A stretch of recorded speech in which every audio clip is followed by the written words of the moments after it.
ఓం ఓం శ్రీ గురుభ్యో నమః.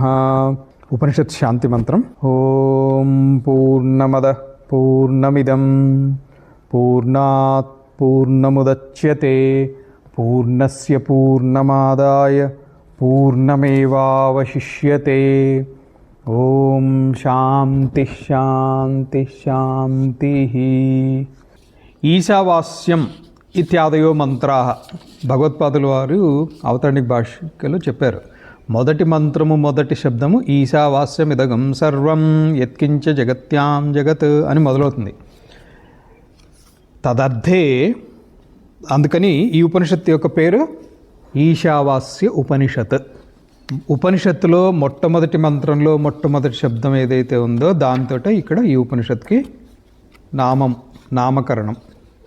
ఇది తలవకార శాఖకి సంబంధించినటువంటిది, శుక్ల యజుర్వేద సంహితకి చెందినటువంటిది. అంతేకాకుండా భగవత్పాదుల వారు రాసినటువంటిది మొట్టమొదటి భాష్యం దీనికే అనేటువంటిది చారిత్రకమైనటువంటి ఆధారాలు ఉన్నాయని చెప్పలేం, కానీ ఒక నమ్మకం ఇది.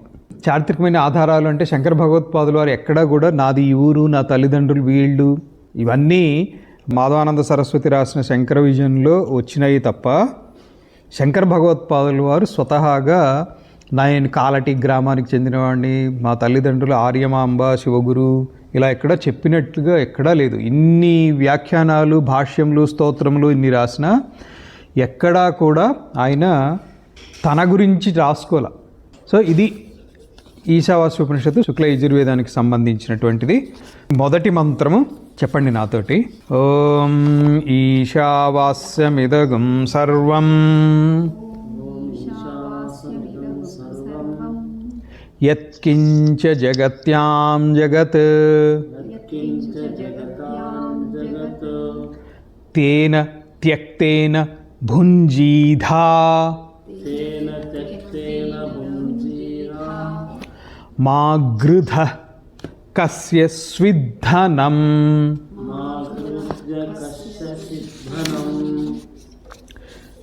పునః ఓం ఈశావాస్యమిదగం సర్వం యత్కించ జగత్యాం జగత్ తేన త్యక్తేన భుంజీధా మా గృధ కస్య స్విద్ధనం.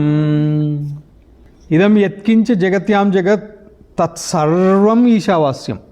తేన త్యక్తేన, త్యక్తేన అత్ర త్యాగస్య అర్థం ఆత్మనా త్యక్తేన వా మనసా త్యక్తేన.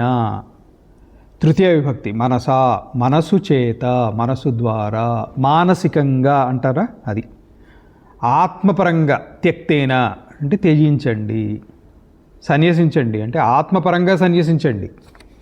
అంటే మనస్సులో అహంత మమత, మమత్వం అహంత, ఇదం మే స్యాత్ ఇవన్నీ ఉండకూడదు. ఇది నాది, నాకు సంబంధించింది, వీళ్ళు నా వాళ్ళు, ఇది నేను చేశాను, దీని మహిమ నాది, ఈ మహిమ నాది, ఈ కీర్తి నాది, ఇది మనసులో రానివద్దు. ఎవరైనా వచ్చి ఒక ఇద్దరు పొగడగానే అబ్బో నా అంత గొప్పవాళ్ళు లేడు అనుకుంటేలా. అలాగే ఎవరైనా నిందించిన కుంగిపోనకూడదు, పొంగిపోనకూడదు అంటారు. సో ఇదం యత్కించి జగత్యాం జగత్ తత్సర్వం ఈశావాస్యం తేన త్యక్తేన. తేన అత్ర తేన జగతి యో పదార్థాః సంతి తాని, జగత్తులో ఏవేవైతే ఉన్నాయి, కనిపిస్తున్నాయి, దృశ్యమానమై ఉన్నాయో వాటిని ఆత్మనా, ఆత్మానం త్యక్త్వా ఆత్మానం భుంజీదాః. కస్య స్విద్ధనం మాగృధః. ధనము యందు అపరిగ్రహవ్రతం అని ఒకటి ఉంటుంది. పరిగ్రహం అంటే ఏంటి? ఏదైనా చూశారు మంచిది, ఒక మంచి వాహనమో మంచి వస్తువో ఏదో చూశారు, అది చూడగానే నాకు కావాలి అనిపించడమే పరిగ్రహం. అది తీసుకొని తెచ్చుకోవటమే కాదు, నాకు అది కావాలి అనిపిస్తే అది పరిగ్రహం. అపరిగ్రహము అంటే అది ఎంత గొప్పదైనా కానివ్వండి, ఎంత ఉపయోగకారి అయినా కానివ్వండి, ఇది నా దగ్గర ఉంటే బాగుంటుంది. ఏతద్భావన నకరణీయం, కదాపి నకరణీయం. కస్యస్విత్ ధనం మా గృధ. ఇది సంక్షిప్తం అర్థం. యత్కించ జగత్యాం జగత్. జగత్ అంటే సకల చరాచరం. జగత్ అనగానే జనించేటువంటిది గతించేటువంటిది జగత్. ఈ జగత్తులో ఉండేటువంటిది ఏంటి? చరాచరమైనటువంటిది. ఈ చరములు అచరములు లేదా జడములు చరములు, వీటన్నిటినీ కూడా ఈశ్వర భావనయా దర్శనీయం. ఒక రాజ్యం ఉంది, ఆ రాజ్యానికి ఒక చక్రవర్తి ఉన్నారు. అందులో ప్రతి ముఖ్యమైనటువంటిది కూడా ఆ చక్రవర్తికి సంబంధించినటువంటిదే, ఆ చక్రవర్తిదే అనే భావనలో చూస్తాం. ఇక్కడ ఆ చక్రవర్తే అంటే అక్కడ ఈశ్వరుడే ఎదురుగుండా ఏదో ఒక వస్తువు పదార్థంగా అనిపించింది. ఆ పదార్థాన్ని ఈశ్వరేణ ఆచ్ఛాదనీయం అంటే ఆ ఈశ్వర దృష్ట్యా ఇది ఈశ్వరుడే అనే భావనలో చూడాలి. ఇది సంక్షిప్తార్థం. ఈశావాస్యమిదగం సర్వం యత్కించ జగత్యాం జగత్. చరములు అచరములు అని ఎప్పుడైతే అన్నామో సకల ప్రాణికోటి, చిన్న గడ్డి పరక నుంచి బ్రహ్మదేవుడి వరకు సర్వం ఆ బ్రహ్మస్తంభ పర్యంతం యద్యదస్తి తత్సర్వం, కదిలేది, పాకేది, ఈదేది, ఎగిరేది, నడిచేది, అన్ని రకాలైనటువంటి జీవులు ఏవేవైతే ఉన్నాయో ఈ సర్వం చరం అచరమపి, చరము మరియు అచరము కూడా ఈశ్వరునిచే ఆచ్ఛాదనీయం. ఆచ్ఛాదనీయం అంటే కప్పివేయటం. కప్పివేయటం అంటే ఈశ్వరుని తీసుకొచ్చి ఎలా కప్పేస్తారు? పదార్థాలయందు ఈశ్వరునితోటి కప్పటం కాదు, ఈశ్వరుడే అనే భావనలో చూడటం. అది ఈశ్వరుడే అనేటువంటి భావనలో చూడటం ప్రతిదాన్ని. దీన్నే ఈశ్వరునిచే ఆచ్ఛాదనీయం. ఈశావాస్యం, ఈశావాస్యం, వాస్యం అంటే ఆచ్ఛాదనీయం. అంటే సామాన్య అర్థం ఏంటంటే ఈశ్వరుడే అంతా సద్భావన, అంటే ఈశ్వరుని యొక్క సత్తాభావన అంటాము, దీన్ని సద్భావన అంటాం. దీన్ని భావన చేయగా అనుభూతులకు వస్తుంది. అంత జరిగేటువంటి ప్రతిదీ ఈశ్వర ప్రేరణయే, లభించేటువంటి ప్రతిదీ ఈశ్వర అనుగ్రహమే, మనం ఇచ్చేటువంటి ప్రతిదీ కూడా ఈశ్వర అర్పణమే. చేసేటువంటి ప్రతి పని కానివ్వండి, ప్రతి యోగ్య దానము ధర్మము ఏది చేసినా యద్యత్ కరోమి తదఖిలం శంభో తవారాధనం. ఏదేదైతే నేను చేస్తున్నాను అనేటువంటి భావన, నేనేదో చేస్తున్నాను అనేటువంటి భావన ఉంది కదా. నేనేదో పూజ చేశాను, నేనేదో మంచి పని చేశాను, చెడ్డ పని చేశాను, ఏదో ఉన్నాయి భావనలు. యద్యత్ కరోమి తదఖిలం శంభో తవారాధనం. హే ఈశ్వర, ఇదంతా కూడా నీ ఆరాధనమే. సో ఇటువంటి త్యాగంతో మనని మనం పరిరక్షించుకోవాలి లేదా కాపాడుకోవాలి. మనని మనం కాపాడుకోవడం అంటే ఆత్మభావనలో స్థిరమై ఉండాలి. అదే అభయం. అద్వైతం అభయం, ద్వైతేన ఏవ భయం. రెండో వస్తువు ఉండటమే భయానికి కారణం. ఎవరన్నా వచ్చి నాకు భయం వేస్తుంది అన్నారనుకోండి, అంటే ఏంటి? వాళ్ళకి రెండో వస్తువు మీద దృష్టి ఉంది. ఆ రెండో వస్తువు ఏదో ఉంది, అది నన్ను బాధిస్తుందని. అరే ఉన్నది నేను ఒక్కడే, నన్ను ఇంకొకటి బాధించడానికి ఏముంది? నన్ను బాధించేటువంటి పదార్థమే లేనప్పుడు ఇంకా భయం దేని నుంచి? సో ఇటువంటి భావనతోటి ఆత్మానం రక్షణం కురు. అంతేకాకుండా మాగృధ కస్య స్విధనం అంటే ఇక్కడ ధనము ఉపలక్షణం కింద, ధనం యొక్క ఉపలక్షణం కింద మిగతా అన్ని తీసుకోవాలి. ఎటువంటి ధనాన్ని కూడా అపేక్షించవద్దు. ఏతత్ ఉక్త్వా, ఏతత్ సంక్షిప్తార్థం ఉక్త్వా, ఏతత్ మంత్రస్య సంక్షిప్తార్థం ఉక్త్వా అధునా భాష్యే ప్రవేశయామః. ఈ సంక్షిప్త అర్థం చెప్పుకొని శంకర భాష్యంలో ప్రవేశించుదుము గాక. ఈశావాస్యం ఇది ఈశా, ఈష్టే ఇది ఈట్, తేన ఈశా. ఈశా అనేటువంటి పదానికి ముందుగా భగవత్పాదుల వారు వివరణిస్తున్నారు. ఈష్టే ఇది ఈట్, తేన ఈశా అంటే ఈశా అనేటువంటి శబ్దానికి ఈష్టే ఇది ఈట్. ఈశిత పరమేశ్వర పరమాత్మ సర్వస్య. శాసించేటువంటి వాడు, శాసనం చేసేటువంటి వాడు. ఈయన యొక్క శాసనం యొక్క మహిమ తెలియాలి అని అంటే భయాదగ్నిస్తపతి, కఠోపనిషత్తులో చెప్పుకున్నారు. భయాదగ్నిస్తపతి, భయాద్ ఇంద్రశ్చ వాయుశ్చ మృత్యుర్ధావతి పంచమః. అగ్ని, వాయువు, సూర్యుడు, సాక్షాత్తు నేను. అంటే ఇది యమధర్మరాజు నచికేతసునికి చెప్పినటువంటిది. మేము అందరము కూడా ఆయన యందు భయముతోటి, అంటే ఆయన నియామకుడు, ఈశ్వరుడు నియామకుడు, పరమాత్మ. ఇక్కడ ఈశ్వరుడు అంటే పరమాత్మ నియామకుడు. ఆ పరమాత్మకి అధీనులమై మేము ప్రవర్తిస్తున్నాము. ఒక క్షణము మేము మా విధి యందు ఏమరుపాటు ప్రదర్శిస్తే ఆయన ఆగ్రహానికి గురి కావాల్సి వస్తుందా, ఆయన అనుగ్రహం కోల్పోవలసి వస్తుందేమో అనేటువంటి భయంతో భయాత్ తపతి అగ్ని భయాత్ వహతి వాయు. ఇది ఇతర ఉపనిషత్తుల్లో కూడా ఇలా వస్తుంది, ఐతరేయంలో అనుకుంటా కూడా వస్తుంది ఇలాగే. సో ఆయన శాసనం అటువంటి శాసనం అన్నమాట. దీన్నే లలితా సహస్రనామాల్లో దీనికి ఈక్వలెంట్ ఒకటి ఉంది. ఎవరికన్నా గుర్తుందా, స్ఫురించిందా? గుర్తుందా అనే కంటే కూడా స్ఫురించిందా? గుర్తుపెట్టుకోండి. దీనికి సమాధానం మీకు గుర్తు రాకపోతే, స్ఫురించకపోతే నేను చివరిలో చెప్తా. సో ఈట్ అంటే శాసించేటువంటి వాడు, శాసనం చేసేటువంటి వాడు. ఎటువంటి శాసనము అనంటే ఆయన భయముతోటి గాలి వీస్తోంది, సూర్యుడు ప్రకాశిస్తున్నాడు, వాయువు వీస్తోంది, మృత్యువు కూడా తన కర్తవ్యాన్ని సక్రమంగా నిర్వర్తిస్తున్నాడు, అగ్ని దహిస్తోంది, ప్రకాశింపజేస్తోంది. ఈశా అనేటువంటిది తృతీయ విభక్తి. ఈశా చేతం చేయని తోడంతో తెలుగులో అంటే ఈశ్వరుని చేత. ఈశిత పరమేశ్వర పరమాత్మ సర్వస్య, పరమ ఆత్మ, పరమాత్మ సర్వస్య, అన్ని ప్రాణులకు. ఇప్పుడు పరమాత్మ జ్ఞానుల యందు ఉన్నారు, మరి చీమ యందు దోమ యందు ఉన్నారా లేరా? ఎలా తెలుసు? సో ఇలా విచారణ చెయ్యాలి. ఎలా తెలుసు అంటే ఆయన లేకపోతే అస్తిత్వము లేదు జడములకు. పరమాత్మే చైతన్యం లేకపోతే ఏముంది అక్కడ? మృతప్రాయము అంటాం. అది మృతప్రాయం కాదు, మృతమే. చైతన్యం లేదంటే ఏంటది? మృత వస్తువు. కాబట్టి ప్రతి జీవి యందు పరమాత్మ ఉన్నారు. సహి సర్వమీష్టే సర్వజంతూనాం ఆత్మాసన్ ప్రత్యేగాత్మతయా. ఇప్పుడు చెప్పిందే పరమాత్మ.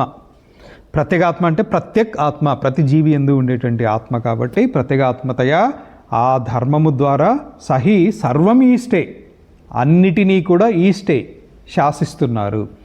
అన్నిటినీ అంటే ఇక్కడ సర్వజంతువునాం, అన్నిటినీ అంటే అన్ని సకల చరాచరములు అని. ప్రత్యేగాత్మ అంటే సర్వజంతువునాం ఆత్మాసన్, అన్ని జంతువులకు ఆత్మ కాబట్టి ప్రత్యేగాత్మ. అన్ని జంతువులు అంటే ఇక్కడ ఏ జంతువులు? కొన్ని జంతువులు చెప్పండి ఎవరైనా. నువ్వు కాదా? మానవులు. నువ్వు కాదా? నేను కాదా? జన్మించేది గతించేది ప్రతిదీ జంతువే. సో నువ్వు జంతువు అంటే కోపం వస్తుంది కదా. జంతువులే, అంతకంటే భిన్నం లేదు ఇంకొకటి. అందరం జంతువులమే. ఎందుకని? జన్మించాం, అదైతే తెలుస్తుంది. మరణిస్తాం, డౌట్ లేదు. ఈరోజు కాకపోతే ఇంకొక రోజు వస్తుందని తెలుసు. కాబట్టి అన్ని జంతువులకి కూడా ప్రత్యేగాత్మ, ఆత్మరూపంలో ఉన్న ఆత్మాసన్, ఆత్మ అయి ఉండటం ద్వారా ఆయన ప్రత్యేగాత్మ. అంటే ప్రత్యేగాత్మతత్వము, అది ప్రత్యేగాత్మతయా. తేన స్వేన రూపేణ ఆత్మనా ఈశావాస్యం ఆచ్ఛాదనీయం. తన స్వరూపమే. తన స్వరూపం అంటే ఇక్కడ తన అనేటువంటిది ఎవరి స్వరూపం? తేన స్వేన రూపేణ. స్వేన రూపేణ అంటే నీ రూపమే, ఇంకొక రూపం కాదు. నేనే ఆ పరమాత్మ, తత్వమసి. ఆ పరమాత్మ ఏదైతే ఉన్నారో అది నేనే, ఆయనే ఇందులో ఉన్నారు, అదే నేను. ఈ ఉపాధిలో ఉన్నటువంటిది పరమాత్మే. అన్ని జంతువుల్లో ఉన్నారు అని అంటే ఈ జంతువులో ఉన్నారనే కదా, ఈ ఉపాధిలో ఉన్నారనే కదా. ఆ పరమాత్మ ఎవరు? ఆ పరమాత్మే నేను ఇంకొకటి కాదు. తేన స్వేన రూపేణ ఆత్మన ఈశావాస్యం ఆచ్ఛాదనీయం. ఆచ్ఛాదనీయం అంటే ఇందాక చెప్పుకున్నట్లుగా కప్పివేయటము. లేదా ఎండాకాలం వచ్చింది, కళ్ళకు మంట పుడుతోంది, బయట తిరగాలి అన్నప్పుడు కళ్ళు కొంచెం ఆ వేడి గాలికి కళ్ళు మండుతున్నట్టు అనిపిస్తున్నాయి. కాస్త చల్లదనం రావాలంటే ఏం చేస్తారు? చలువ జోడు పెట్టుకుంటారు. చలువ జోడు అంటే తెలుసా? చలువ జోడు ఇలాంటి పదాలు. చలువ జోడు, కూలింగ్ గ్లాస్ పెట్టుకుంటారు. కూలింగ్ గ్లాస్ పెట్టుకుంటే బయట అంతా కూడా చల్లగా ఉన్నట్టు కనిపిస్తోంది. అట్లీస్ట్ కంటికైతే చల్లదనం తెలుస్తుంది కాబట్టి బయట కూడా చల్లగానే ఉన్నట్టే భావన, మంట లేదు. అలాగే ఈ లోపల ఉన్నటువంటి ఆత్మ పరమాత్మయే. ఈ పరమాత్మ నేనే. ఇప్పుడు ఈ దృష్టితో అంటే కూలింగ్ గ్లాసెస్ ద్వారా బయట వస్తువుల్ని చూసినప్పుడు అవన్నీ కూడా కొంచెం డార్క్ గ్లాసెస్ అయితే బయట కూడా కాస్త డార్క్గానే కనిపిస్తుందా? కనిపించదా? డార్క్గానే కనిపిస్తుంది. అలాగే పరమాత్మ అనేటువంటి ఉపనేత్రాన్ని ధరించితే బయట వస్తువులంతా కూడా పరమాత్మ భావనలోనే కనిపిస్తాయి. పరమాత్మని ఆచ్ఛాదనీయం, పరమాత్మతోటి కప్పటము అంటే పరమాత్మని తీసుకెళ్ళి ప్రతి వస్తువు ఎందుకు కప్పుతూ కూర్చోలేం. ఒక పెద్ద బిల్డింగ్ ఉందనుకోండి, పరమాత్మని మనం ఎక్కడ కప్పుతూ కూర్చుంటాం? సింపుల్ ఏంటి, బయట వస్తువులు కాదు, లోపలే చూసుకోలేదని. అందుకని ఉపనేత్రం పెట్టుకోవటంతో ఏమైంది, ఆ కూలింగ్ గ్లాసెస్ పెట్టుకోవటంతో బయట అంతా కూడా కాస్త డార్క్గా, కాస్త ఆ ఎండ వేడి కనిపించదు, కాస్త రేడియేషన్ తగ్గుతుంది. అలాగే పరమాత్మ అనేటువంటి దాంతో మనలో ఉన్నటువంటి అహంని ఆచ్ఛాదనం చేయటం ద్వారా బయట ఉన్నటువంటిది అంతా కూడా ఆచ్ఛాదనం చేయటం అంటే ఇక్కడ అర్థం నేను పరమాత్మనే అనేటువంటి భావాన్ని పెంచుకోవటం ద్వారా బయట ఉన్నటువంటి ప్రతిదీ కూడా పరమాత్మమయమే అనేది తెలుస్తుంది. సో ఇది ఈశావాస్యం, ఈశా అనేటువంటి దానికి వివరణ ఇప్పటిదాకా. తర్వాత కిం ఇదం సర్వం యత్కించిత్ జగత్యాం అంటే పృథివ్యాం జగత్ తత్ సర్వం స్వేన ఆత్మన ఈశేన ప్రత్యేగాత్మతయా అహం ఏవైదం సర్వం ఇది పరమార్థ సత్యరూపేణ అనృతమిదం సర్వం చరాచరం ఆచ్ఛాదనీయం పరమాత్మన. జగత్తులో ఉండేటువంటి ప్రతిదీ అంటలో ఇందాకే చెప్పినట్టుగా కదిలేది, కదలనిది, జడములు, చరములు అన్నీ కూడా ఇవన్నీ కూడా తనదే అయినటువంటి ఆత్మ, స్వేన ఆత్మ. నీ యొక్క ఆత్మ ఎవరు? ఈశ్వరుడు.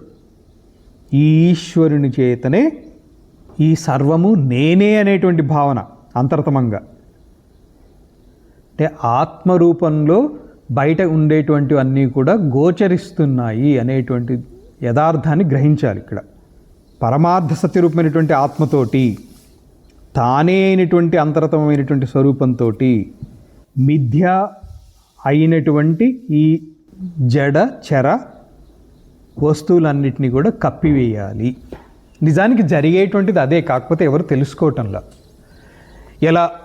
ఎలా అనేటువంటిది ఒక చిన్న వివరణ ఇస్తాను. మీరు బయట వస్తుంది దేన్నో చూస్తున్నారు, వివరణ ఎలా వస్తుంది? ఉపనిషత్తులో కానీ శాస్త్రంలో కానీ అంతఃకరణగతమైనటువంటి చైతన్యము నేత్రేంద్రియ ద్వారా ప్రవర్తించడం అంటే ఇక్కడ వ్యాప్తి చెంది బయట ఉన్నటువంటి వస్తువుని గ్రహించి ప్రకాశింపజేసి ఆ వస్తువు యొక్క రూపాన్ని గ్రహించి నేత్రేంద్రియానికి అందిస్తే, నేత్రేంద్రియం దాన్ని మనస్సుకు అందిస్తే, మనస్సు దాన్ని బుద్ధికి అందిస్తే, బుద్ధి దాన్ని విశ్లేషించి, సాంఖ్యపరంగా చూస్తే బుద్ధి విశ్లేషించి తీసుకెళ్ళి ఎవరికి ఇస్తుంది? పురుషుడికి ఇస్తుంది. ఇదే సాంఖ్యకారికల్లో చెప్పుకున్నటువంటిది. పురుషుడు అంటే జీవాత్మ సాంఖ్య ప్రకారం. అంతఃకరణం ద్వారా భోక్త ఎవరు అంటే పరమాత్మే. సో ఇప్పుడు నిజానికి బయట వస్తువు బయటే ఉంది, కానీ లోపలికి దాని ప్రతిబింబం వచ్చిందా లేకపోతే ఆ వస్తువే వచ్చిందా? చెప్పాలి ఎవరన్నా. ప్రతిబింబమే వచ్చింది. సో ఇప్పుడు మీకు ప్రీతి ప్రతిబింబం మీదనా వస్తువు మీదనా? వస్తువు మీద ప్రీతి ఎలా వచ్చింది? అసలు వస్తువుకి మీకు సంబంధం ఏంటి? మీ ప్రీతి ప్రతిబింబం మీదనా వస్తువు మీదనా? గ్రహించండి, మళ్ళీ ఆన్సర్ చెప్పండి, ఆలోచన చేసి చెప్పండి. అంటే ప్రత్యేగాత్మ బింబంతోనే మొదట తాదాత్మ్యం చెందితే అది చెప్పాలి స్వామి. బాగా ఇదే విచారణ జరగాలి. విచారణ జరగాల్సింది ఇదేనమ్మా. ఇలా విచారణ చేస్తే తప్ప అధ్యారోపం అనేటువంటిది అపవాదం జరగదు. నిన్న అవతారణికలో ఇదంతా కూడా చెప్పా. అధ్యారోప అపవాద ప్రక్రియ అంతా వివరంగా చెప్పా. ఒకటి గ్రహించండి, పరమాత్మ చైతన్యం. ఏమైనా సందేహం అందులో? పరమాత్మే చైతన్యం అనటంలో ఎవరికి సందేహం లేదు. అంతఃకరణము చైతన్యమా జడమా? జడం. అంతఃకరణం అంటే మనస్సు, బుద్ధి, చిత్తము, అహంకారం. నేత్రేంద్రియము జడమా చైతన్యమా? జడం. బయట వస్తువు, మీకు అది వ్యక్తి కావచ్చు లేదా ఒక వస్తువు కావచ్చు, దాని మీద ఇష్టమో ద్వేషమో ఏదో కలుగుతాయి. ఆ వస్తువు జడమా చైతన్యమా? జడము. కోపము అంతఃకరణంలో కలుగుతుందా ఆత్మలో కలుగుతుందా? అంతఃకరణం జడము, బయట వస్తువు జడము. జడంకి జడం మీద కోపం ఎలా కలిగింది? సో వస్తువు లాగానే ఉంది, చైతన్యం లాగానే ఉంది. చైతన్యము యందు ద్వారా చైతన్యంలో ఎప్పుడూ కూడా కోపము కలగదు, ద్వేషము కలగదు. ఎందుకని ఆత్మ నిర్వికారము. ఆత్మకి ఈ ధర్మాలు ఏం లేవు కదా, ఇష్టము ద్వేషము ఇవన్నీ ఉన్నాయా? ఏమీ లేవు. ఆత్మే చైతన్యము. సో చైతన్యంలో ఇవేం లేవు. అంతఃకరణం జడము. జడంకి కూడా ఈ కోపము ద్వేషము రాగము ఇవేమీ ఉండవు. సో జడంకి జడం మీద కోపం ఎలా వచ్చింది? ఒకటి విచారణ చేయండి, ఇప్పుడే ఆన్సర్ చెప్పాల్సిన అవసరం లేదు. రెండోది, చైతన్యంకి స్వాభావికంగా దేని మీద ప్రీతి లేదు, ద్వేషము ఏది లేదు. కాబట్టి చైతన్యానికి బయట వస్తువు మీద కోపము లేదు, ద్వేషం లేదు, ప్రేమ కూడా లేదు. అలానే ఎందుకని? నిర్వికారమైనటువంటిది, దేనికి అంటుకోదు చైతన్యం. ఆ దేనికి అంటుకున్నటువంటి దానికి బయట జడమైనటువంటి వస్తువుతోటి సంపర్కం ఎలా కలుగుతుంది? కలగదు. సో ఈ ఇష్టము ద్వేషము ఇవన్నీ మిథ్య లేకపోతే సత్యమా? మిథ్య స్వామి. మిథ్య, అవిద్య. అవిద్యతోటే ఇవన్నీ కలుగుతున్నాయి. వస్తువు స్థానంలోనే ఉంది. వస్తువు ఏం లోపలికి రాలా, కానీ కోపం వచ్చినప్పుడు మనిషి ఊగిపోతున్నాడు. ఆ వస్తువు ఎదురుగుండా కనిపిస్తేనే కోపం కాదు. ఖాళీగా కూర్చున్నారు, ఆ వ్యక్తో లేకపోతే వస్తువు గుర్తొచ్చినప్పుడు కోపం వచ్చింది. ఆ కోపం కొంచెం బీపీ పెరిగింది, ఊగిపోతున్నాడు మనిషి కోపంతో. తప్పు వస్తువుదా ప్రతిబింబందా? బింబందే స్వామి. బింబంది కాదు, వస్తువు మీద బింబం కాదు, ప్రతిబింబం. బింబము అంటే మూల వస్తువు. బింబ ప్రతిబింబ న్యాయము అంటారు. బింబం అంటే మూల వస్తువు, ప్రతిబింబం అంటే దాని యొక్క ప్రతిబింబం, రిఫ్లెక్షన్. సో ప్రతిబింబము మీకు బాగా ఇష్టమైంది, దాన్ని మీరు దాచుకోగలరా? ఎవరికన్నా చూపించగలరా? ఎవరికన్నా ఇప్పుడు అదేదో బంగారు ఆభరణము, మీ ఆసక్తి అంతా కూడా దాని ప్రతిబింబం మీదనే. ఆ ప్రతిబింబాన్ని ఎవరికన్నా వెలగట్టి అమ్మగలరా? కొనగలరా? ఏది లేదు. ఇదంతా అవిద్యే. వస్తువు మీద ప్రీతి అంటారు. వస్తువు జడము, అంతఃకరణం జడము, నువ్వు జడము, ఆత్మ మాత్రమే సత్యం. అనుభవం కోసం స్వామి. ఈ అనుభవం ఎక్కడి నుంచి వచ్చింది? అవిద్యే. అన్నిటికీ కారణం అవిద్యే. ఎందుకని? అదేదో సత్యం అనే భ్రాంతిలో ఉండటమే. సో ఇలా విచారణ చేస్తే ప్రతి వస్తువులందు ఈశ్వరుడి భావన అనేటువంటిది మెల్లమెల్లగా డెవలప్ అవుతుంది. బయట ఉన్నదంతా జడమే. బయట ఉన్నదేంటి? ఈ దేహం కూడా జడమే. ఈ దేహం సత్యమా? ఈ దేహం నిజమా? అసత్యం స్వామి. మరి అసత్యమైనటువంటి దేహం గురించి ఎందుకు ఇంత అలంకారం? ఎందుకు ఇంత పోషణ ఏంటి? ఇది బాగుంది, ఇది బాగాలేదు, ఈ బాధ ఏంటి? ఈ కామనలతోటే దేహబంధం పెంచుకోవటం. నా పిల్లలు, నా వాళ్ళు, నా ఇది, నా ఇల్లు, ఓ బోయి, నా ఇంకా ఇంతే కాదు, ఇది నాకు కావాలి, అది నాకు కావాలి, ఇదమ్మే స్యాత్. ఏం చేస్తున్నాం ఇవన్నీ వేసి జడం మీద? జడం ఏమైనా పట్టుకుపోతుందా? పోనీ ఇది ఇక్కడే వదిలేసిపోతున్నాము. మరి దేనికోసం ఈ పరుగు? పోనీ చైతన్యం ఏమన్నా ఇవి అనుభవిస్తోందా? లడ్డు తినేటువంటిది దేహం, అరిగించుకునేటువంటిది దేహం, మర్నాడు బయటకు వచ్చేటువంటిది జడమే. పోనీ చైతన్యం ఏమన్నా లడ్డూని తిందా? తినదు. ఈ భావన అవిద్యాజనిత కామ ప్రేరిత కర్మ ఫలాలు ఇవన్నీ. సో ఇటువంటి భావనతోటి ఇదంతా కనిపించేదంతా కూడా లోపల ఉన్నటువంటి చైతన్యమే అక్కడ ప్రకాశింపచేస్తోంది ఆ వస్తువుని. అది చైతన్యానికి అభిన్నము, అది ఈశ్వరుడే అనేటువంటి భావన వచ్చినప్పుడు దాని మీద కోపం ఎందుకు ఉంటుంది? ద్వేషం ఎందుకు ఉంటుంది? లేదా ప్రీతి ఎందుకు ఉంటుంది? అది నువ్వే రెండో ఒకటైనప్పుడు ప్రేమ ఎక్కువ ఉంటుందా? ప్రీతి ఉంటుందా?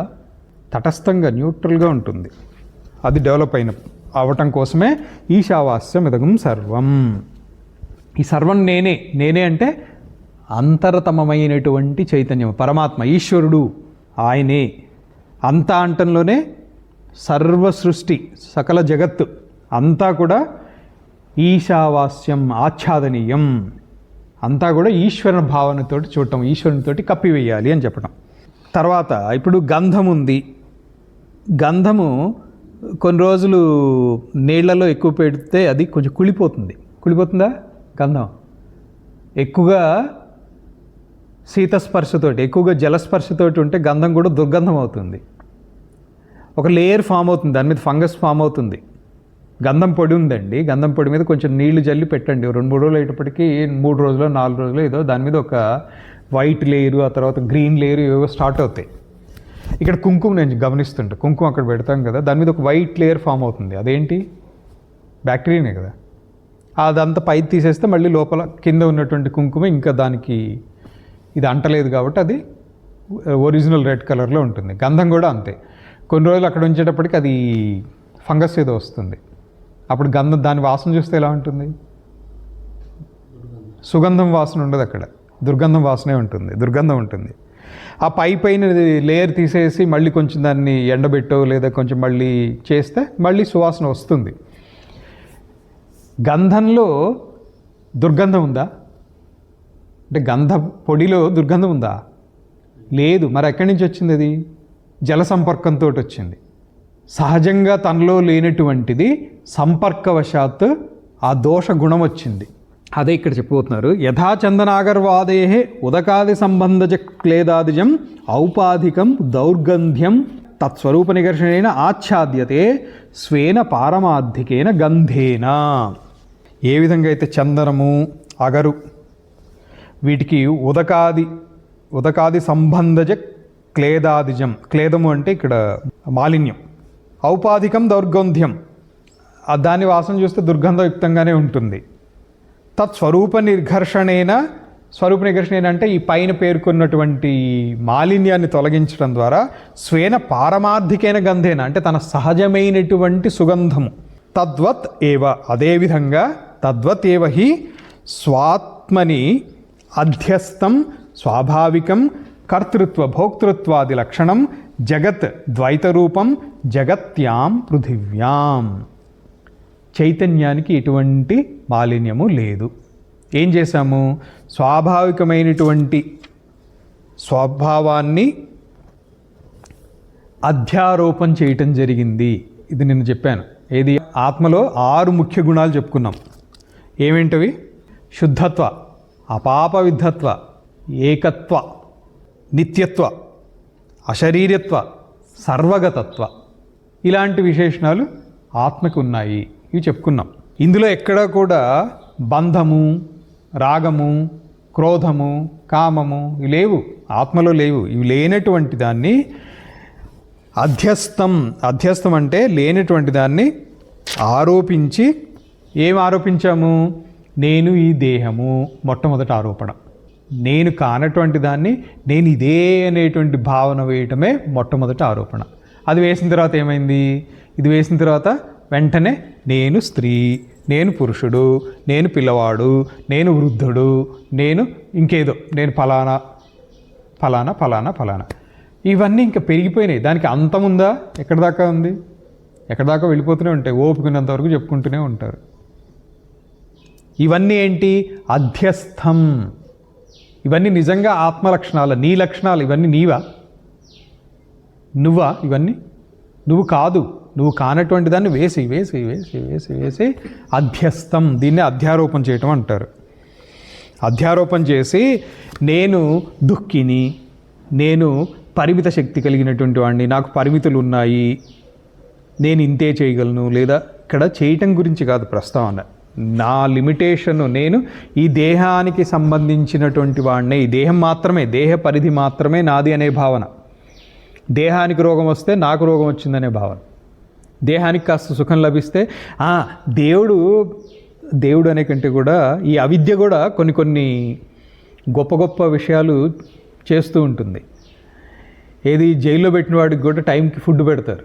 ఆ టైంకి ఇప్పుడు వీడిని కొన్ని రోజులు అయ్యేటప్పటికి జైల్లో ఉండేవాడికి కూడా ఏమి ఆలోచన వస్తుంది? ఇప్పుడు ఫుడ్ లంచ్ టైం అయింది, లంచ్ వెళ్ళాలి అవి మర్చిపోయాడు. నేను బయట ఉన్నప్పుడు స్వేచ్ఛగా ఉండేవాడిని, నాకు కావాల్సిన తినేవాడిని, నేను కావాల్సిన టైంలో తినేవాడిని, ఏవో ఉంటాయి కదా, అవన్నీ మర్చిపోయాడు.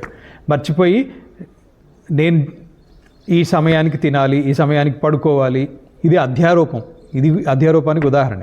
జైలు నుంచి బయటకు వచ్చిన తర్వాత మళ్ళీ ఇవన్నీ మర్చిపోతాడు.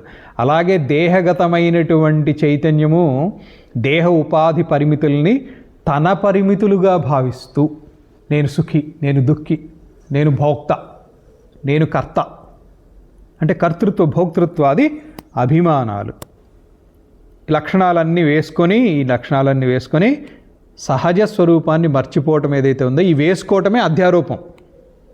ఒకానొక పుణ్య విశేషంతో గురువు యొక్క అనుగ్రహంతో ఉపదేశంతో ఆగమ ఆచార్య ఉపదేశ ప్రకారంలో ఆత్మజ్ఞానం బోధించబడినటువంటి వ్యక్తికి ఈ అధ్యారోపమైనటువంటి అధ్యస్థమైనటువంటి భావనలు తొలగి నేను శుద్ధుడను, నేను పాప అవిద్ధుడను, అపాప విద్ధ అంటే పాపరహితుడను, నేను ఐకత్వం అంటే నేను యునిక్ పర్సన్ అంటాను చూడండి ఇంగ్లీష్లో, ఐఎమ్ యునిక్.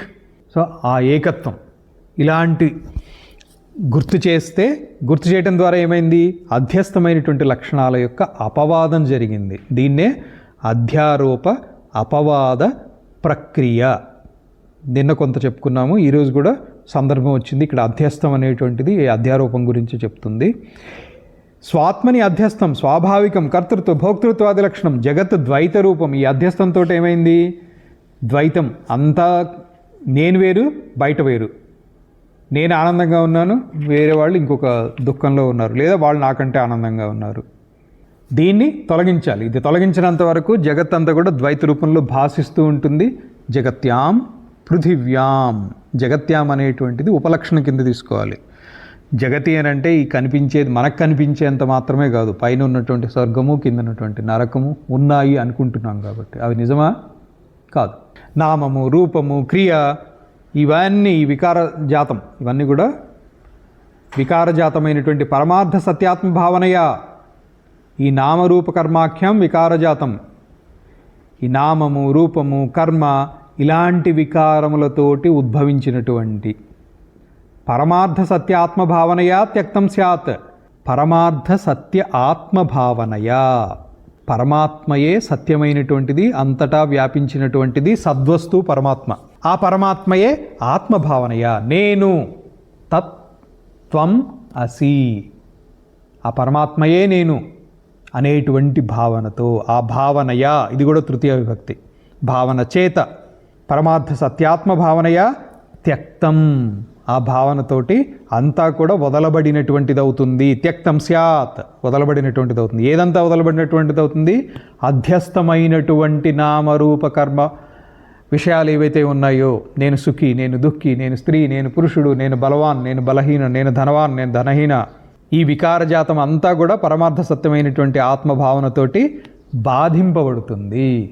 దీన్నే అపవాదం జరుగుతుంది అని చెప్తాం. అధ్యారోప అపవాద ప్రక్రియలో అపవాదం అంటే ఈ నిషేధమే, దీన్నే బాధించటము. ఇవన్నీ కూడా వేదాంత పరిభాష. బాధింపబడింది అవుతుంది. బాధింపబడింది అంటే అది తొలగించబడింది లేదా ఖండించబడింది ఇత్యాది భావన. జగత్యాం ఇది ఉపలక్షణార్థత్వాత్ సర్వమేవ నామరూపకర్మాఖ్యం వికారజాతం పరమార్థ సత్యాత్మ భావనయా త్యక్తం స్యాత్. ఏవం ఈశ్వరాత్మ భావనయా యుక్తస్య పుత్రాది ఐషణాత్రయ సన్యాసే ఏవ అధికారో న కర్మసు. ఐషణాదిత్రయము, పుత్రేషణ, విత్తేషణ, లోకేషణ, దీన్ని ఐషణాత్రయము. ఈశ్వరస్య భావం ఐశ్వర్యం. ఆ ఈశ్వరుడి యొక్క అనుభూతి ఎప్పుడైతే దృఢపడుతుందో అప్పుడు ఐషణాత్రయ త్యాగంలో మాత్రమే అతనికి అధికారం ఉంది. ఈశ్వర భావన దృఢపడిన తర్వాత ఇంకా చేయవలసింది ఇంకేమన్నా, ఈశ్వరుని యందు విశ్వాసం కలిగింది, అంతా ఈశ్వరమయం అనేటువంటిది కనీసం శ్రవణజనితమైనటువంటి జ్ఞానమైనా వచ్చింది. వస్తే ఇంకా మిగిలింది ఏంటి, అధికారం ఏంటి, దేనికి ఎందు అధికారం అంటే ఈ పుత్రేషణ, విత్తేషణ, లోకేషణ, ఏషణాత్రయ త్యాగం. ప్రతి ఉపనిషత్తులోనూ భగవత్పాదులు వారు ఇదే చెప్తున్నారు. ఇంతకుముందు చెప్పుకున్న ఉపనిషత్తు కేనోపనిషత్తులో కూడా స్టార్టింగ్లోనే ఇదే చెప్పుకున్నాం. ఏషణాత్రయ త్యాగము ద్వారానే ఆత్మజ్ఞానం అనేటువంటిది వస్తుంది.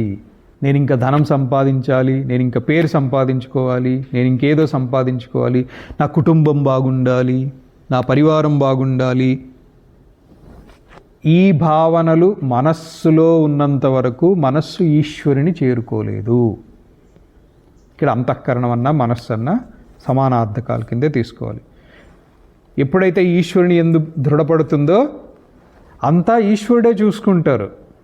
ఎంతమంది మహాత్ముల గురించి విని ఉండలేదు, ఈశ్వరుడే చూసుకుంటారు అనేటువంటి భావనతోటి పెద్ద పెద్ద విషయాల నుంచి కూడా ఈశ్వరునికి సమర్పించినటువంటి బుద్ధితోటి వ్యవహరిస్తారు. అంటే అక్కడ కర్తృత్వ అభిమానము లేదా ఏమీ ఉండదు, అంతా ఈశ్వరార్పణమే. ఆ స్థితికి చేరుకోవాలంటే ముందుగా ఈశ్వరుని యందు దృఢమైనటువంటి విశ్వాసం రావాలి. ఈ ఐషణాత్రయము త్యజించాలి. దాని యందే మనకి అర్హత, అధికారం ఉంది. అంతేగాని మనకి ఇంకా అధికారం దేనేది లేదు. కర్మల యందు అధికారం కాదు, ఈ కర్మలు చేయటానికి అధికారం కాదు. నేను బ్రాహ్మణుణ్ణి, నేను అబ్రాహ్మణుణ్ణి, నేను పండితుణ్ణి, అపండితుణ్ణి, అవిద్వాంసుణ్ణి, నాకు ఈ కర్మల యందు కాణకుబ్జాది దోషములు లేవు కాబట్టి నాకు యజ్ఞయాగాది కర్మల యందు అధికారం ఉంది. ఇవన్నీ కూడా అధికారము కాదు. ఇవన్నీ ఎవరికి అంటే ద్వైత భావంలోనే ఉన్నటువంటి వాళ్ళకి. ఇదంతా ఈశ్వరమయము అనేటువంటి భావన కలగనటువంటి వాళ్ళకే ఇవన్నీ. తేన త్యక్తేన త్యాగేన ఇత్యర్థ. తేన అంటే ఇక్కడ ఐషణాత్రయ. తేన అనేది కూడా తృతీయ విభక్తి. తేన వాటి చేత విడువబడినటువంటి, వేటి చేత విడువబడినటువంటి, పుత్రేషణ, విత్తేషణ, లోకేషణ. వీటి చేత వదలబడటం వీటిని వదిలేసినటువంటి, వీటిని వదిలినటువంటి మనసు కలిగినటువంటి వాడు. త్యాగేన వీటిని త్యాగం చేయటం ద్వారానే ఇత్యర్థ. నహి త్యాగో మృతః పుత్రో భృత్యో వా ఆత్మ సంబంధితాయ అభావాత్ ఆత్మానం పాలయతి. ఏదో అనుకోకుండా భార్య చనిపోయిందో లేకపోతే పిల్లలు చనిపోయారో ఏదో అయింది, అది త్యాగం కాదు, అది సిద్ధంగా జరిగింది. దాన్ని త్యాగం అనుకోకూడదు. పిల్లలు పిల్లలుగానే ఉన్నారు, సంసారం సంసారంగానే ఉంది. మీ యొక్క ఆస్తులు పాస్తులు ఏవైతే ఉన్నాయో అవి అలాగే ఉండనివ్వండి. కానీ మనస్సులో భావన ఉండకూడదు. ఇక్కడ ఇదే కీలకము అంటారు, గురు కీలకము ఆత్మజ్ఞానానికి సంబంధించి. ఇది నా ధర్మము, విద్యుక్త ధర్మము. ఈ జన్మలో వీళ్ళకి నేను ఇది చేయవలసినటువంటిది నా ధర్మం. ఇప్పుడు తండ్రి ఉన్నాడు, తండ్రి భార్యని పోషించడము అంటే యజమాని, భార్యను పోషించడము, పిల్లల్ని పోషించడము అది గృహస్థ ధర్మం, చెయ్యాలి. కానీ ఈశ్వరార్పణ బుద్ధితో చేయాలి. అతః త్యాగేన ఇది అయం ఏవ అర్థః. భుంజీధాః పాలయేధాః. ఉన్నటువంటి వాళ్ళని, ఉన్నటువంటి వాటిని కాపాడటము ధర్మం. ప్రారబ్ధవశాత్తు వచ్చినటువంటి వాటిని రక్షించుకోండి. ప్రారబ్ధంలో లేదు, మీరు వెంటబడ్డా కూడా ఇది నిలవదు. ప్రారబ్ధం ఉన్నంత వరకే అన్నకి తమ్ముడు, తమ్ముడికి చెల్లెలు, పిల్లలకి మాతాపితరులు, మాతాపితరులకు పిల్లలు. ప్రారబ్ధం అయిపోయిన తర్వాత ఎవరికి ఉండరు. కానీ ఉన్నంత వరకు మాత్రం గృహస్థుగా ఉంటే గృహస్థ ధర్మాన్ని నిర్వర్తించండి. నేను సాధువుగా ఉంటానంటే సాధు ధర్మాన్ని నిర్వర్తించండి. నేను సాధనా మార్గంలోనే ఉంటాను, సాధనా మార్గంలోనే ఉండండి. అంతేగాని కాసేపు నేను ఇది ఉంటాను, కాసేపు అది ఉంటాను అంటే కుదరదు. భుంజీధా అంటే కాపాడుకో. ఇప్పుడు దేహం ఉంది, దేహం ఉన్నంత వరకు దేహాన్ని రక్షించటం అనేటువంటిది ధర్మం. రక్షించడం అంటే ఎంత సమయానికి ఎంత అవసరమో, రుచిని కోరకుండా. రుచికరమైనటువంటి ఆహారంతో పోషించటమే. రుచిని చూడకుండా దేహం నిలవటం కోసం ఔషధం వలె దేహానికి ఆహారం అందించాలి. రుచిగా ఉంది, ఇంకా తిండి, రుచిగా లేదు, నాకొద్దు, ఇలా ఉండకూడదు. అది దేహ రక్షణ ధర్మం. ప్రతి జీవికి కూడా అది సామాన్య ధర్మం అది. సో భుంజీదా అంటే ఉన్నంత వరకు దాన్ని రక్షించు. దాన్ని అంటే ఇక్కడ దేహము, దేహం ద్వారా వచ్చినటువంటి గృహస్థ ఇతర కరణములు, వ్యక్తులు రక్షించు. కానీ మనస్సులో మాత్రం నేనే కర్తని, నా ద్వారానే వీళ్ళందరూ పోషించబడుతున్నారు, నా వాళ్ళు కాదు, వీళ్ళందరూ ఈశ్వర స్వరూపులు. ఏవం త్యక్త ఏషణాస్త్వం మా గృధ. గృధ అంటే గృధిం అంటే ఆకాంక్షాం మా కార్షీ ధన విషయాం. ఇలా ఏషణాత్రయ త్యాగం చేసిన తర్వాత విత్తేషణ అనేటువంటిది పోయింది. ఆల్రెడీ పోయినటువంటి వాడు ఆకాంక్ష సహజంగానే నిజంగా చేస్తే పోయింది, నిజంగా చేయకపోతే చేయాలి. ఇప్పుడు మాగృధ అంటే ధన విషయమైనటువంటి ఆకాంక్షని చెయ్యొద్దు. అరే నా దగ్గర ఇది ఉంటే బాగుంటుంది, ఇలాంటి కాంక్ష వద్దు. అది నీ ధనమా ఇతరుల ధనమా ఏదైనా కానీ, అరే ఇది నా దగ్గర ఉంటే, నీ ధనం అంటే ఇక్కడ ఒక ద్రవ్యం అనే కాదు, ఇతర వస్తువు ఏదైనా కూడా కావచ్చు. కస్యచిత్ పరస్య స్వస్యవా, కస్యస్విత్ ధనం కస్యచిత్ పరస్య స్వస్యవా ధనం మా కార్షీ ఇత్యర్థః. స్విత్ ఇది అనర్థకో నిపాతః. స్విత్ అనేటువంటిది ప్రముఖమైనటువంటి అర్థంలో వాడేటువంటిది. నిపాతము, నిపాత వ్యాకరణంలో నిపాత అని వస్తుంది. అథవా మాఘృద, మాఘృద అంటే చెయ్యవద్దు, కోరవద్దు. కస్మాత్, కస్మాత్ పంచమీ విభక్తిది. పంచమీ విభక్తి అంటే వలనన్ కంటెన్ పట్టి. కస్మాత్ కస్య స్విద్ధనం ఇది అపేక్ష ఇది ఆక్షేపార్థః. న కస్యచిత్ ధనం అస్తి యత్ గృధ్యేత ఆత్మ ఏవ ఇదం సర్వం ఇది ఈశ్వర భావనయ సర్వం త్యక్తం. అంతా చూసేటువంటిది నీది నాది ఎవరిదైనా కానివ్వండి, ఇదంతా కూడా పరమాత్మకి సంబంధించినటువంటిది కాదు, పరమాత్మే. మాగృధ ధన విషయమైనటువంటి ఆకాంక్ష చేయవద్దు. స్విత్ అంటే ప్రత్యేకంగా దీనికంటే ఒక అర్థం లేదు, నిపాత సంజ్ఞకం అన్నమాట. ఇది నిపాత ప్రకరణం అని చెప్పి ఒకటి ఉంది వ్యాకరణంలో. ఇక్కడ ప్రత్యేకంగా అది వితర్కార్థం కాదు, ప్రత్యేకంగా అర్థము కాదు, ప్రముఖార్థంలో వాడినటువంటిది అని తీసేసుకోవాలి. స్విత్. అథవా మాగృధ, గర్ధ, గర్ధ అంటే కూడా పేరాశ. గర్ధ అంటే పేరాశ. పేరాశ అంటే అవసరమైన దానికంటే కూడా ఎక్కువగా కావాలనుకోవటం ఏదైతే ఉందో అది పేరాశ. మాగృధ అంటే మా అంటే నెగేషన్, అది నెగిటివ్ మీనింగ్. మా చేయవద్దు, గృధ ఏం చేయవద్దు, పేరాశ చేయవద్దు. కస్యస్విద్ధనం ఇది ఆక్షేపార్థ. కస్యస్విద్ధనం అంటే ఆక్షేపార్థం అంటే ప్రశ్న వేసినట్లుగా, అంటే ఇది కాదు అని చెప్పడం కోసం ప్రశ్నిస్తాం. ఉదాహరణకి ఎవరబ్బ సొమ్మయ్యా ఇది అని అంటాడు, అంటే ఇది ఎవరిది కాదు అని చెప్పడమే అక్కడ ఉద్దేశం. ఎంతకాలం బతుకుతారు అంటాడు, ఎంతకాలం బతుకుతారు అనేటువంటిది ప్రశ్నలాగా కనిపిస్తుంది, కానీ అక్కడ చెప్పే ఉద్దేశం ఏంటి, ఎవరు శాశ్వతం కాదు అని చెప్పడమే ఉద్దేశం. ఎంతకాలం బతుకుతామండి, ఏదో ఒక రోజున వెళ్ళిపోయేది అని చెప్పడమే, కానీ ఇది ప్రశ్న రూపంలో ఆక్షేపార్థంలో వచ్చినటువంటిది. ఆక్షేపార్థ ప్రశ్న అంటారు దీన్ని, లేదా ఆక్షేపార్థంలో చెప్పేటువంటిది. ఇది ఆక్షేపార్థ. నా కస్యస్విత్ ధనం అస్తి యద్ గృధ్యేత ఆత్మ ఏవ ఇదం సర్వం ఇది ఈశ్వర భావనయ సర్వం త్యక్తం. అత ఆత్మన ఏవ ఇదం సర్వం ఆత్మైవ చ సర్వం. అంతా ఆత్మమయమే, ఆత్మే అంతా, ఆత్మ ఏవ సర్వం. ఆత్మన ఏవ ఇదం సర్వం, బయట ఉన్నదంతా కూడా ఆత్మ లోపలే ప్రతిబింబిస్తోంది, ఆత్మయే బయటంతా కూడా ప్రకాశింపజేస్తోంది. అతః మిథ్యా విషయాం గృధిం ఆకర్షి ఇత్యర్థః. ఇది చెప్పడం ద్వారా ఏమైంది, నిజానికి లోపల మనకి స్ఫురించేటువంటి ప్రతిబింబాలన్నీ కూడా ఆత్మయందు స్ఫురిస్తున్నాయి, ప్రతిబింబిస్తున్నాయి. బయట ఒక సుందరమైనటువంటి మూర్తి కనిపించింది, ప్రతిబింబం మనసులో. నువ్వు చూసేటువంటిది ప్రతిబింబాన్ని, బయట మూర్తిని కాదు. మనకు కలిగేటువంటి భావన అంతా కూడా ప్రతిబింబం మీదనే. సో అలా చూస్తే ఆత్మమయమే. పోనీ బయట విషయం, బయట ఏదైనా ఒక వస్తువు ఉన్నది అనేటువంటిది ప్రకాశనం ఎలా జరిగింది, ఆత్మ చైతన్యము దానిని ప్రకాశింపచేస్తేనే దాని స్ఫురణ కలుగుతోంది. కళ్ళు తెరిచి ఉన్నా కూడా ఆత్మ చైతన్యం యొక్క ప్రకాశం అటు వెళ్ళనప్పుడు ఆ వస్తువు యొక్క స్ఫురణ కలగటం లేదు. అలా చూసినా బయట ఉన్నటువంటి వస్తువులన్నీ ప్రకాశింపబడుతున్నాయి, అది ఆత్మయే కారణము, ఆత్మయే ప్రకాశింపచేస్తోంది, ఆత్మయే తద్రూపంలో భాషిస్తోంది. లేదు నా లోపలే ఉంది, లోపలే ఉన్నటువంటి విషయాలన్నీ కూడా ఆత్మయందే ప్రతిబింబిస్తున్నాయి. అంటే ఇక్కడ ఆత్మ కంటే భిన్నమైనటువంటిది ఒకటన్నా ఉందా? ఎలా చూసినా ఆత్మ కంటే అన్యం ఇంకొకటి లేదు. నువ్వు నేను ఇది అది ఏది లేదు, అంతా ఆత్మే. అలాంటప్పుడు దేన్ని కోరుకోవాలి, దేని యందు బంధం పెంచుకోవాలి. కాబట్టి ఇవన్నీ ఇప్పుడు మిథ్యా విషయం అని ఏదైతే ముందులో మనం చర్చ మొదలు పెట్టామో అదే చెప్తోంది ఇక్కడ. మిథ్యా విషయం, ఇవన్నీ కూడా మిథ్యా విషయాం, మిథ్యా విషయములు.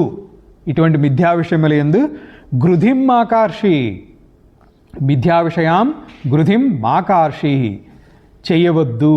గృధ్యేత అంటే అతిశయేన అపేక్ష, దురాశ అని చెప్పుకున్నాం కదా, పేరాశ అని. అదే అతిశయేన ఆపేక్ష గృధ్యేత అన్న దానికి అర్థం. సో గృధిం ఆకర్షి, దేని యందు కూడా ఆపేక్ష చేయవద్దు, దురాశ చేయవద్దు, అతిశయ ఆపేక్ష చేయవద్దు.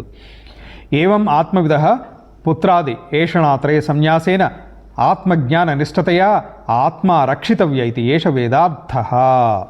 సమ్మరీ ఏంటంటే, అంటే ఇక్కడ దీన్ని ఉపసంహార వాక్యము, ఈ మంత్రానికి శంకర భగవత్పాదులు వారు ఇచ్చేటువంటి ఉపసంహారం ఏంటి, ఉపసంహార వాక్యం ఏంటంటే సమ్మరీ లైన్.